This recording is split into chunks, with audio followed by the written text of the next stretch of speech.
Hi everybody, in this quick video I'll show you a couple of things related to MySQL Workbench. So I'll show you how to connect to it, we'll look at a couple different tables, and then we'll create some tables as well. So the first thing to note is that at this point you should already either be on campus and connected to Simmons Secure, or you should be using the Simmons College or Simmons University VPN and connected that way. So if you haven't already done those steps, then go ahead and do that. You may also need to add a new connection if you haven't already set one up. Look at the directions for how to do that as well. And once you have that connection set up, you can just double click on it.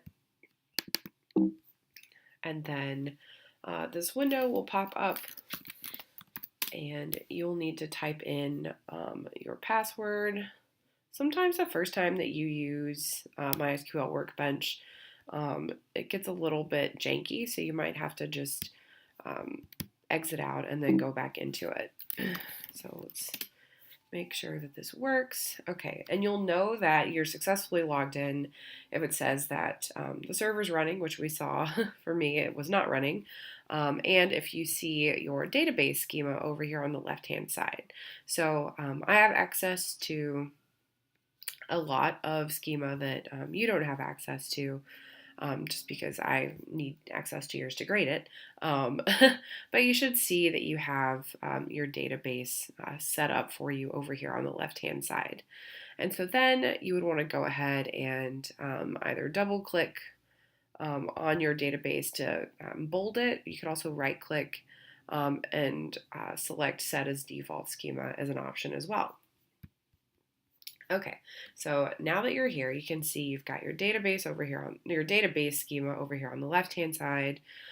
You've got this window down here, which will show you some other stuff, as you'll see in a few minutes. You have a query window, which is where you'll be writing your SQL. And then down here, you have this little action output window that tells you if your queries were actually successful or not. So now that I've selected my database, let's do show tables just so I can see what tables I have in my database. It looks like I have a ton of them. So these are all the tables, and they will be listed just like this in a row, or sorry, in one big column, but they don't tell you what's in them, right? So we would have to select a specific table if we wanted to see what was in that table. We could do that by using select all. And let me just click on this. So we'll say select all from the bowlers table. Let's say we want to see that. So there's quite a bit of data here. In order to run that query, what I've done is I've used Command Enter, which is a shortcut key that you can use. You can also use this little lightning bolt, which will execute everything in your script if you haven't selected something, or if you select it, it will run just what you've highlighted. You can also use this little lightning bolt with the cursor, which will select everything where your cursor is. So you can see the cursor is right here at the end of this statement, so it would select just what was here. And in this case, that's all that's here, so both of them work just fine. Okay, so that's show tables. We've seen everything within a particular table. If we wanted to see just the table structure, we would do what's called describe table, so DESC, and then the name of the table. And MySQL is angry because I have a command up here and I haven't put a semicolon at the end. So once you add that semicolon, MySQL is happy again and you're good to go. If you just have the one command, it doesn't require you to have the semicolon at the end, but that's not true for all database tools that you'll use. So it's a good idea to kind of play around with whatever tool you're in and get used to how it works.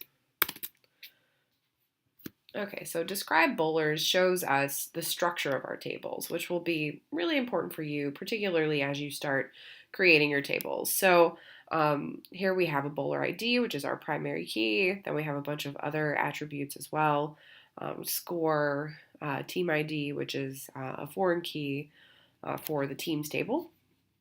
We have bowler contact information, the games that they've bowled, their current average, and so on. So we have a lot of information in that table, but we're not seeing the actual data. Again, describe is telling us the structure of the table, and show lists the tables for us, and select all will show us all the data within the tables. So they do very different things.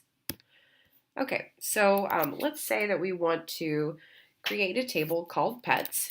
So in order to do that, we're just going to use create table pets, and then we're going to have an opening parentheses, and then we're going to list all of our attributes. So we'll have pet ID, which we're going to list as integer, primary key, not null, auto increment. Then we're going to have pet owner. Let's say we want that to be a character field, pet species. We also want that to be a character field. Then we have the sex of the pet.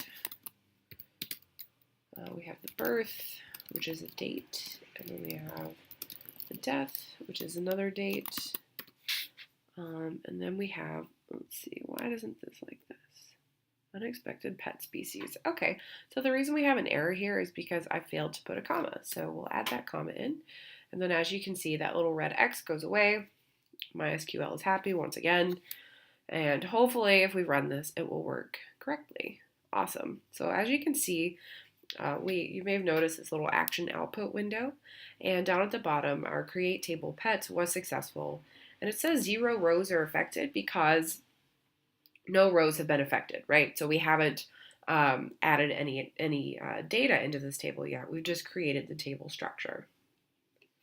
And if we want to make sure that we've created our table structure correctly, we can use describe pets, and then we'll run that. And as you can see, we've got our pet ID, our pet owner, species, sex, birth, and date. So everything ran correctly. It looks like we have a good structure for our table here, and we're good to go. One thing to point out with MySQL is that if you type in integer for the type, it will automatically assign it a length of 11. So if you don't want it to do that, you can change that on your own. You can manually add what you'd like it to be just by adding it in parentheses. So if you only wanted it to be 6, for example, you could just specify right there. And so I think that's it. At this point, you should be able to successfully create a table and take a look at the structure to make sure that it's all set up. One thing I want to note is that you have this nice little setup on the left-hand side of your screen, which shows you the list of all of your tables. But if you look here, you see that pets isn't here. And the reason for that is that you need to refresh this. So we'll right-click and select refresh all. And then as you can see, pets shows up. And then down here, we have a preview of what that table structure looks like, which is really handy. So you can see that everything has been set up correctly.